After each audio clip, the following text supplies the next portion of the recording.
There it is. What's that dripping sound? It's the hydroponic plant machine. Do we ever eat those hydroponic plants? I just made that pesto out of the... Oh, you did? Yeah. That's why it looks all hacked away. It's cool the cats aren't like fucking They don't going crazy seem on that. to eat it. Thank God. They like being in that window now occasionally, though. Yeah, they're liking all the windows. They're Kittens. discovering windows. The kittens. Yeah. You taking your hair out of your little side pony? Or... I don't want anyone to know that I regularly wear a ponytail. I don't. Except for our listeners. No, I'm not. Well, nobody knows. They know now. I don't want the people walking by my house or watching me at the post office. I don't want to wear a ponytail to the post office. Mm-hmm. I don't know why. Not ready for that? I'm not ready for a ponytail at the post office. That's okay. I'm not a ponytail snob. Okay. And I have no problem with people with ponytails. Okay. I think they're cool. I think it's fine. They can be very hot, depending on who's sporting the pony. I was thinking that I think my hair is at a length where you could give me braids. Oh, yeah. Really cute braids. In Scandinavia, men often, like hipster men, wear braids. Adorbs. It's really adorable. I mean, and you're growing into this really cool look right now. Do we reveal what I've been what the path I've taken us down now? What? The TV path. Oh. So some of you might know that the only TV show we were watching was Virgin River, and that's currently we've gotten as far as we can go. There's no more seasons, so we're waiting for a new season. Yeah, Jack and Mel are married. Spoiler alert. Yep, and Jack and Mel are married. Good ding thing, ding. Good thing Murph isn't listening, because he's only watched 2 seasons, and I said, "Oh, dude, there's like 7 seasons now." And he's like, "Whoa, what?" Oh, yeah, he's got to catch up. I know. He's got to catch up. But yeah. So Virgin River, for anyone who doesn't know, we don't really watch TV very often. That's right. Adele and I, but that's changed recently because we found that it's a wonderful distraction. Yeah. Anyone need a distraction right now? Turns out there's this wonderful thing already available. TV. Happy birthday to you. What? Whose Happy birthday? dear Emo. Happy birthday to you. Yes. Happy birthday, Emo. Emo, my album, my solo album. How old are you? How old are you? How old are you, Emo? How old are you? I'm 20. Wow. Not a teen anymore. Emo is almost exactly as old as my oldest child. Yeah. The oldest one turned 20 and Emo turned 20. Yeah. Landed the same time, right? Yeah, she was born... Earthside. Well, apparently the album... I looked this up. I thought for sure that... I think over the 20 years... This is not surprising that over the 20 years since it's been released, I've created a sort of my own story about it and tweaked the details. Yeah. But apparently it was released on January 25th. Oh, so before she was born. Yeah, okay. my child was born on the 27th. Yeah. And on the 26th, I was in Oakland, California, playing a show. With Sabado? No, solo. I was doing a little bit of before the album came out, I did a couple of shows. Okay. Hype those folks up. I was hyping my record. And I played a show in Oakland, and I ran into Eric Gaffney and saw him for the first time in ages. 10 years. What? Almost since he'd left the band.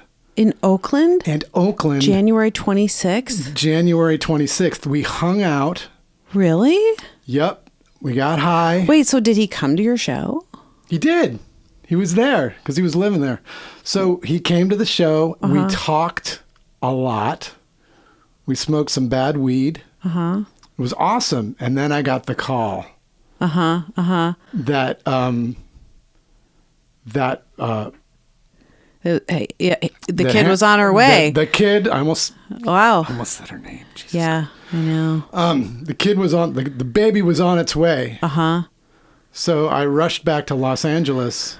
We try to protect the older children now, because it's like when you get older, they don't want to be like talked about on your podcast. And, So the older child was on her way. she was on her way. Yeah. So I got an urgent call from a friend. Uh-huh. And you got to get down here. Right. The baby's coming. The baby's on its way. So I jumped on a flight. I forced my way on. Not really forced. They were okay with me forcing my way onto a flight. Mm-hmm. I asserted myself, which was unusual. I asserted myself onto a flight that was not the flight that I was intended to be on. Unusual for me. Mm-hmm. But actually, that was the beginning of my journey as a father. Because as a father, you do have to kind of assert yourself. I did have to grow a pair, as they say, and stand up a little taller and be a little more responsible for myself. And it began that day, January 27th. Well, that'll get you out of your bad weed high. Hello. Hello. It was so bad. I got shit to do. I'll just say I didn't feel that high, which is good. Yeah. Yeah. So I rushed back to LA. Mm-hmm. The baby was born, and my life changed. Yeah. And the next day, on the 28th, I was supposed to play, a show to promote, to hype the record at Amoeba Records in Hollywood. Oh, wow. One of the best record stores in the world. Yeah. Record, DVD, everything else. Media stores in the world, Amoeba. So I had to call and cancel. And I called and canceled my performance at Amoeba. I called Amoeba on the 27th later in the day and told them that I would not be playing. Hey, guys. Can't make this one. And they're like, well, we'll do it some other time. We never did, unfortunately, which I kind of regret because I love doing an in-store at Amoeba, whether it be the one in San Francisco, whether it be the one in LA, was always kind of a... And the one in LA is now moved. I don't want to... I guess. Did it? I think it did. Did they kick it out?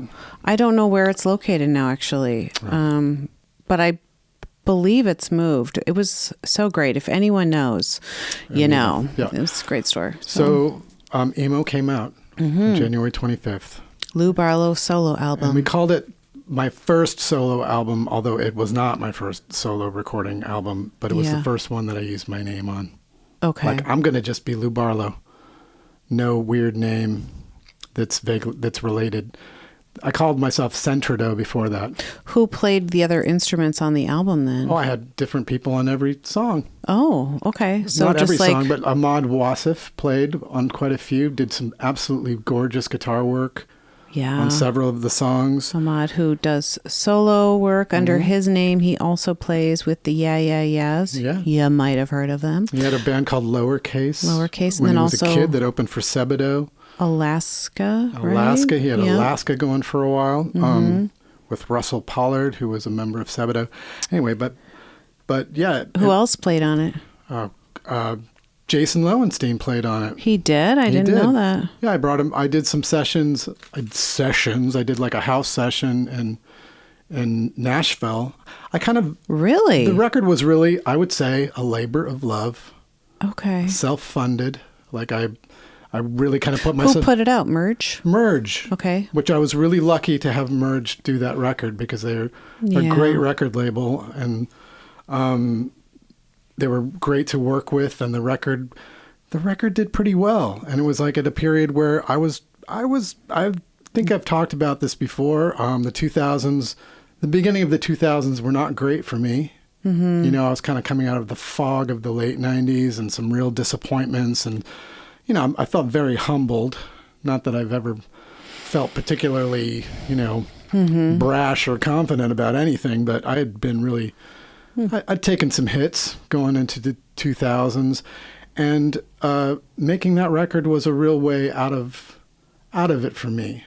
And also it coincided, the release of the record that year, then shortly after that, the record was released. That's when I was invited by the manager of Dinosaur Jr. to rejoin Dinosaur Jr. So there was like a tide was turning and things were changing. There's some motion in the world, and you all of a sudden you're a father. You've got a solo album. Next thing you know, you're back in Dinosaur Jr. Yeah. Like, oh, okay. Yeah, it was a real. It was a recovery.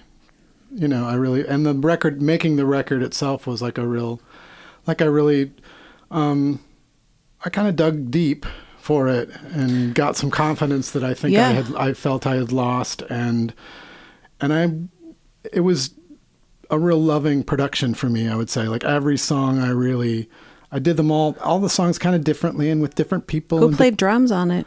Well, there really are no drums on it, although that's not true. You're asking me, like, there's so many, every song is different, has a different lineup. Every song, I recorded one song out here in Massachusetts. Wow. With Mark Miller, who is now the engineer for another project I'm working on. Right.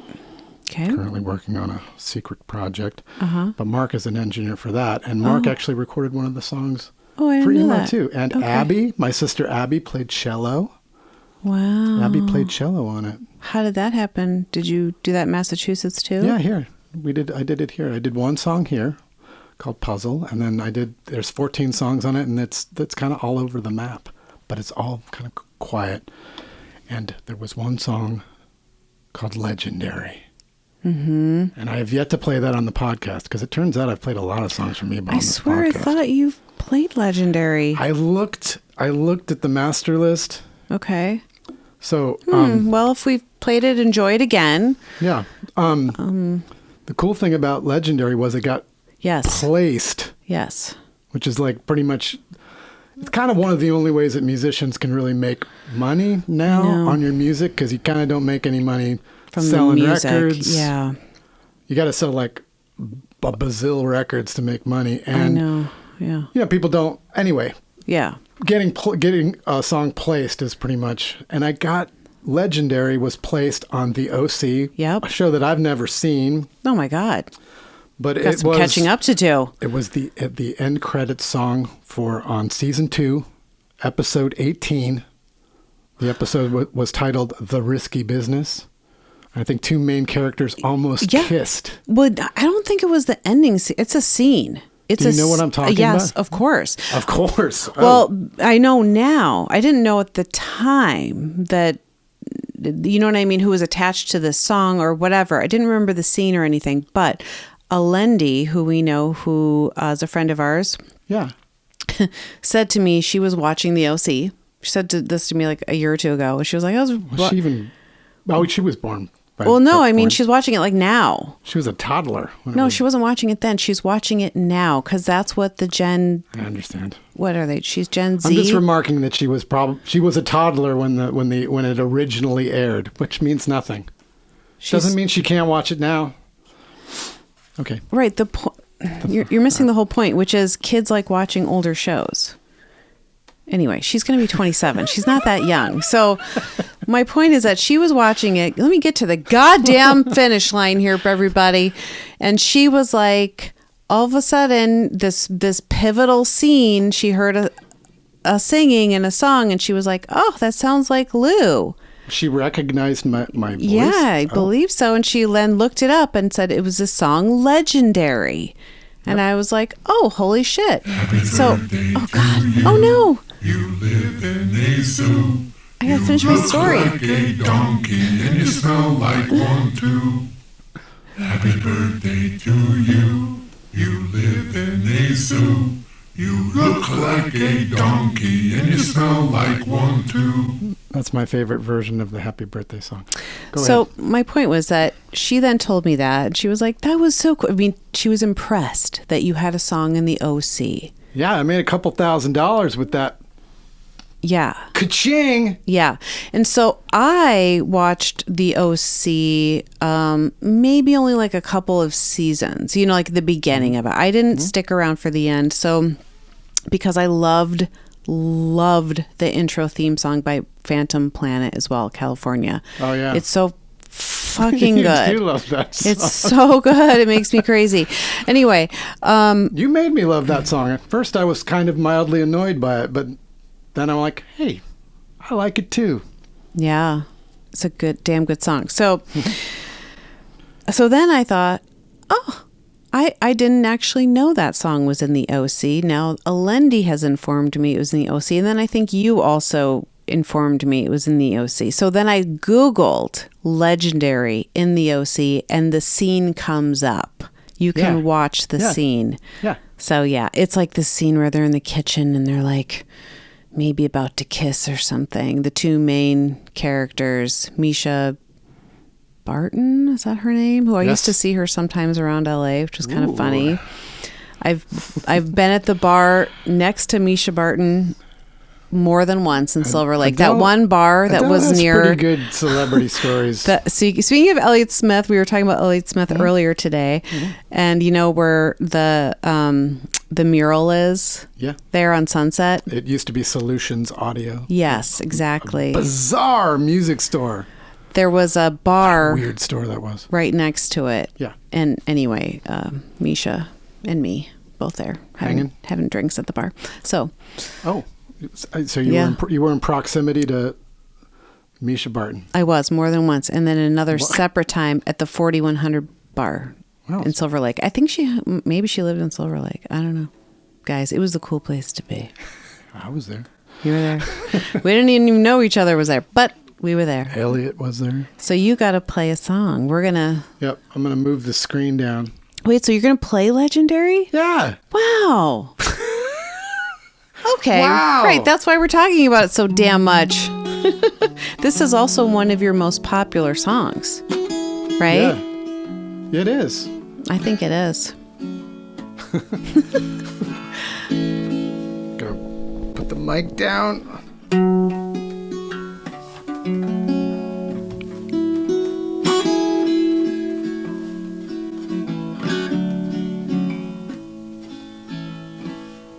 I know I wanted more than you could give to me. I know there'll come a day I understand.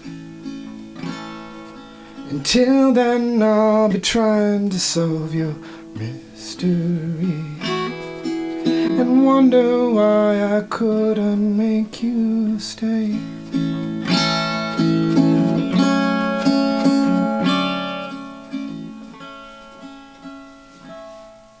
Smiling through denial, my specialty.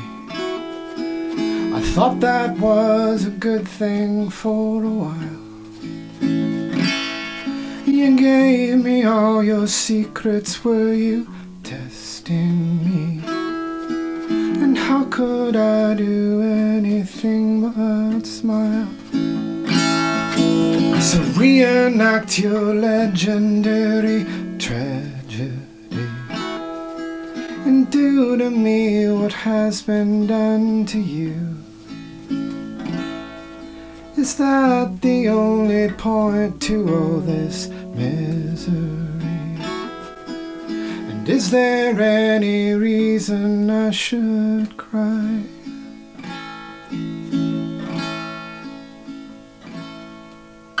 Heal, it takes time, and you gave me all you had. I know in time I will believe that I loved you. Did you love me? Did you love me?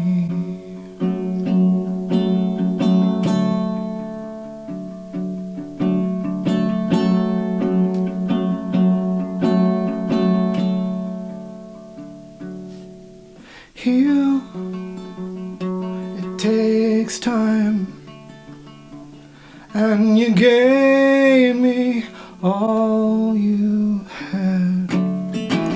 I know in time I will believe that I loved you and you loved me. You loved me. You loved me.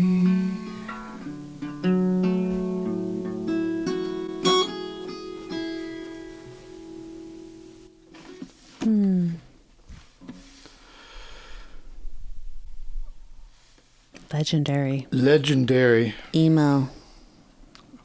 I guess I could say I wrote that song for John Davis.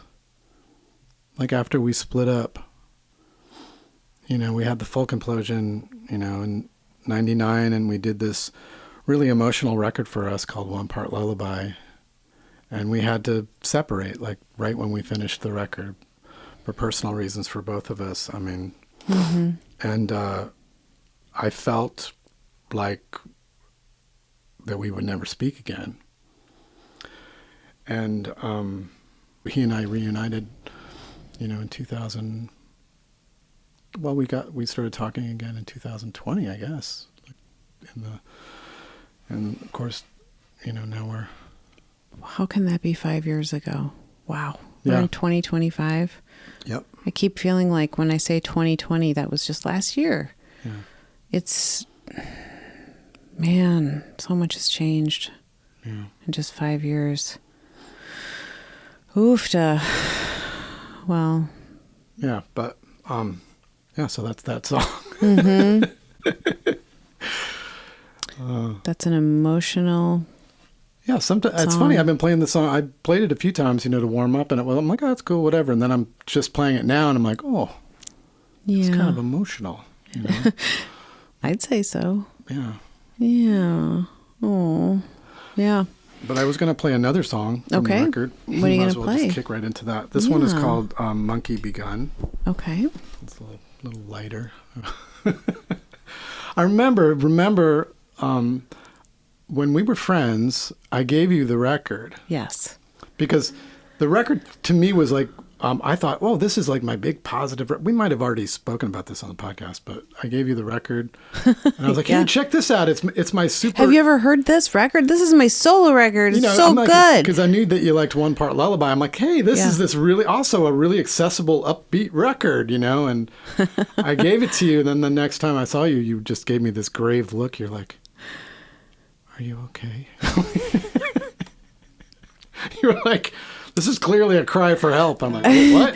That album was so sad to me. I couldn't. I was like, I listened to it and I felt like I was just sinking. I'm like, is this like, what is this? Yeah, it was so funny. Like, it was terrifying. Because I thought you'd come back to me like, oh yeah, that's a really super catchy, accessible, happy record, and you just looked at me as if. I mean, it's something. You got some really terrible news. Listen, that's not to say the music isn't beautiful. It's incredible. It's a really good album. It just, I think, in context for me, getting to know you as a friend and then you handing that to me and just having this sort of disconnect between what you were handing to me and what I listened to.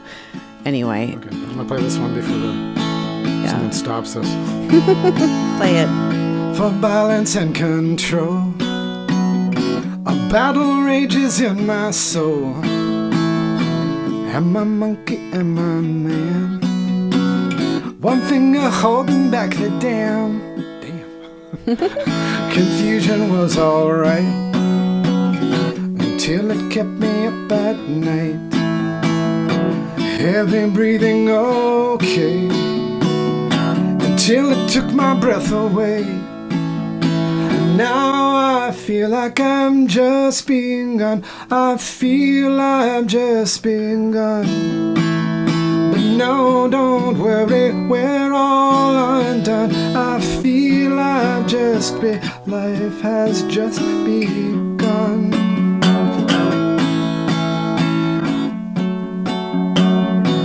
Am I ever overconfident? Have I ever been untrue? I've been over, under, and through. Nothing much at all, oh, there's so much more to do.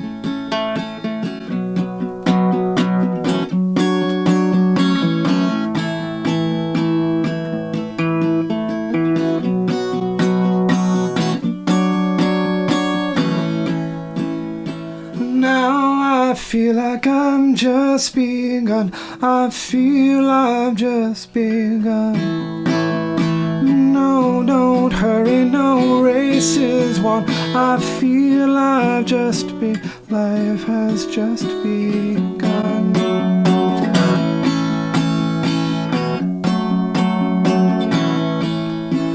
Something ended before it ended.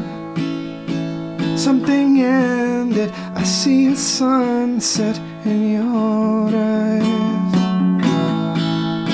Something ended. You feel a sunset in your eyes. We're all right. Your voice is sounding so sweet. I like singing. So pretty. I feel like I should probably play some solo shows this year. Yeah. I didn't really Let's do it. Let's schedule some. I didn't do it last year. I get into these modes where I just feel like it doesn't matter if I play. like, I don't know. That's your insecurities talking. Yeah, they're still there. I know. I get so wrapped up in doing other things that I sometimes don't think about. I just sort of feel like, it doesn't matter. But then, yeah, playing these songs today, and yes, when I was sort of thinking about playing them yesterday. But the episode was meant to end. You listeners won't hear it, but the theme song actually was playing while I was. Can you move it to the end? I can move it to the end. All right.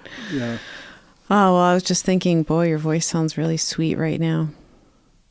I think because of my ear thing, it's making me more appreciative. You're also actually singing really confidently. There's like a pause in you. It's really, you're like holding things, like you're not rushing. Yeah. That's kind of different. Yeah. That's what singers do. Oh, I just realized too, before we say au revoir, is that we were telling this whole story about Virgin River, and then I never said this look that you're going toward now. Oh, yes. Not intentionally or anything, but it's sort of coinciding with me discovering and dragging Lou along with Outlander. So some of you may know that show, and Good it's hair. on Actually, Netflix. The Scottish Scotland 1700s, definitely hair inspiration, and definitely something that I'm kind of modeling it You're a little just bit. God. You're some like really my foxy. My beard is now Scottish longer, Highlander vibe. longer than it's ever been. It's so good. God. Those of you, few people that are watching us on YouTube. Yeah. Yeah, I'm fondling my beard. I don't know if you can hear it. Can you hear this? All right, we got to wrap it up. Yep.